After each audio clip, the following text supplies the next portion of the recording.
Hello મિત્રો, અત્યારે આપણે આવી પહોંચ્યા છે મીનાવાડા દશામાના ધામની અંદર।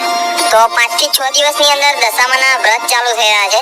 તો આપણે મીનાવાડા દશામાના મંદિરનો નવો વિડિયો લઈને આવી ગયા છે, જેથી અમે તમને દશામાના દર્શન કરાવી શકીએ અને જે જગ્યા ઉપર શારદામાની ભેંસ ડૂબી ગઈ હતી તે જગ્યા પણ આજના વિડિયોની અંદર અમે તમને બતાવવાના છે। તો આપણો આજનો આ વિડિયો તમે પૂરો જોજો।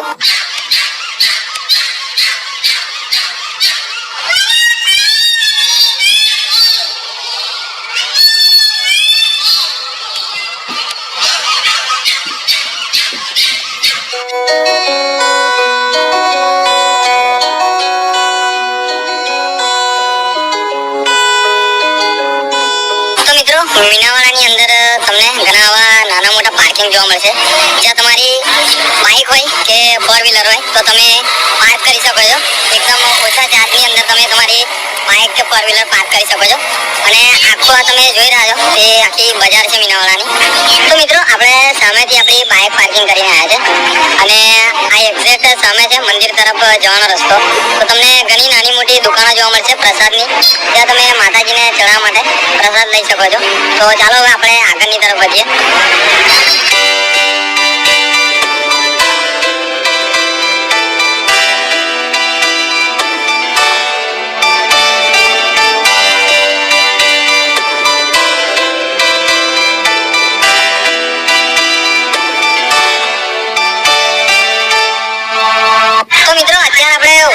મંદિરની એક્ઝેક્ટ નીચે, તો આપણી ઉપર છે મંદિર અને આપણે અત્યારે તેની નીચે ઊભા છે। તો હવે આપણે જઈશું મંદિર ઉપર દર્શન કરવા માટે। અને ઘણી બધી દુકાનો જોઈ રહ્યા છો। તો અત્યારે દશામાના વ્રતની અહીં તૈયારીઓ થઈ રહી છે, મતલબ ખૂબ જ મોટો મેળો લાગવાનો છે। તો અહીંયા અત્યારે તેની તૈયારીઓ થઈ રહી છે। મિત્રો, આપણે સામેથી ચાલીને આવ્યા અને આ ઉપર છે મંદિર। તો આખો તમે આ મંદિરનો વ્યૂ જોઈ શકો છો, મતલબ આ ઉપર છે તે મંદિર છે અને ત્યાં સામેની તરફ પગથિયા છે। તો આપણે તે પગથિયા ચડીને મંદિર ઉપર જવાનું છે। તો હવે આપણે ત્યાંની મુલાકાત લઈશું। મિત્રો, આજે મંદિર ઉપર જવાનો રસ્તો છે તેની બાજુમાં જ તમને જય દશામાં ભોજનાલય જોવા મળશે, જ્યાં 40 રૂપિયામાં અનલિમિટેડ જમવાનું આપવામાં આવે છે। એક વ્યક્તિના 40 રૂપિયા છે, અનલિમિટેડ જમવાનું મળશે। તો આ મંદિર તરફથી જ છે, તો તમે ગમે ત્યારે અહીં મીનાવાડા આવો તો આવી શકો છો।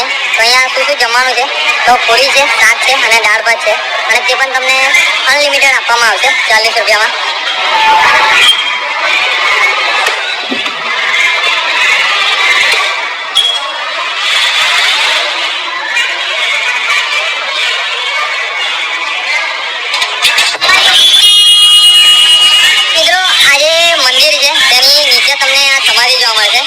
તો આજે શારદાબા છે મીનાવાડાની અંદર, તો તેમના પપ્પાની સમાધિ છે। તો તમે અહીં પણ દર્શન કરી શકો છો।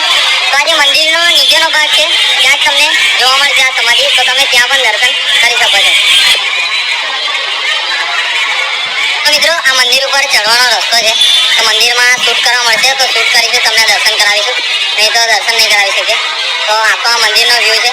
તો મિત્રો, આ જે રસ્તો છે તે તમને ડાયરેક્ટ મંદિર ઉપર લાવે છે, અને જે બીજો રસ્તો હતો તે આપણને જે ભોજનાલય છે તે બાજુથી લાવે છે। તો આ બીજો પણ રસ્તો છે, તો 2 રસ્તા છે ઉપર આવવાના, તો તમે આવી શકો છો। અને અહીંયા તમે સામે આખો મંદિરનો વ્યૂ જોઈ શકો છો। તો આ સામે છે મંદિર।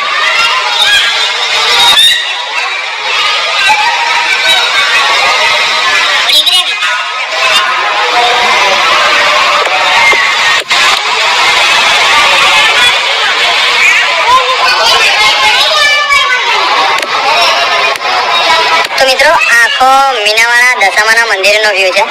તો આ સામે છે તે છે દશામાનું મંદિર। તો આપણે દશામાના દર્શન કર્યા આગળ। તો તમે જોયું કેટલું બધું પબ્લિક છે હાલ, અને હવે દશામાનું વ્રત આવી રહ્યું છે। તો દશામાના વ્રતમાં તો લાખો શ્રદ્ધાળુઓ આવે છે દશામાના દર્શન કરવા માટે। તો આખા મંદિરનો ઉપરનો વ્યૂ છે, તો તમે દર્શન પણ કર્યા અને આ મંદિરનો વ્યૂ પણ જોઈ શકો છો। અને હાલ અત્યારે અહીં કેટલું પબ્લિક દર્શન કરી રહ્યું છે એક સાથે, તે પણ તમે જોઈ શકો છો। મતલબ ઘણું બધું પબ્લિક હાલ અહીં દર્શન પણ કરી રહ્યું છે, જોઈ શકો છો તમે કેટલું બધું પબ્લિક હાલ માતાજીના દર્શન કરી રહ્યું છે। તો સામે છે દશામાનું મંદિર। તો મિત્રો, આખો મંદિરનો વ્યૂ છે, કંઈક આ રીતનું મંદિર જોવા મળે છે મીનાવાડાની અંદર। અને આ મંદિરને તમે ઉપરથી જોઈ શકો છો, અને આ અંદરથી કંઈક આ રીતનો વ્યૂ જોવા મળે છે મંદિરનો। તો આગળ તો આપણે દર્શન કરી લીધા છે, અને તમે મંદિરને જોઈ શકો છો। તો ચાલો મિત્રો, હવે આપણા દર્શન થઈ ગયા છે। તો હવે આપણે જઈએ હવે નીચેની તરફ. તો અહીંયા મંદિરમાં જે આવવાનો મેન ગેટ છે ત્યાં પણ તમને દશામાની મૂર્તિઓ જોવા મળશે. તો તમે અહીંયા પણ દર્શન કરી શકો છો. કોમેન્ટની અંદર જય દશામાં લખવાનું ભૂલતા નહીં. અને આ મેલડી માનું મંદિર છે.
તો મિત્રો આ સામે ઉપર છે તે નવું મંદિર છે અને ત્યાંથી આપણે નીચેથી આવ્યા.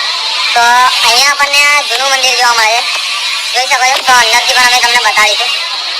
તો આ અંદર તમે જોઈ રહ્યા છો તો આ મીનાવાળાનું જૂનું મંદિર છે. તમે આ જૂના મંદિરનો વ્યૂ પણ જોઈ શકો છો. કંઈક આ રીતનું મંદિર છે. જૂનું મંદિર જે હાલ બંધ છે ત્યાં અંદર જઈ નથી શકતા. કંઈક આ રીતની જાળી મારેલી છે.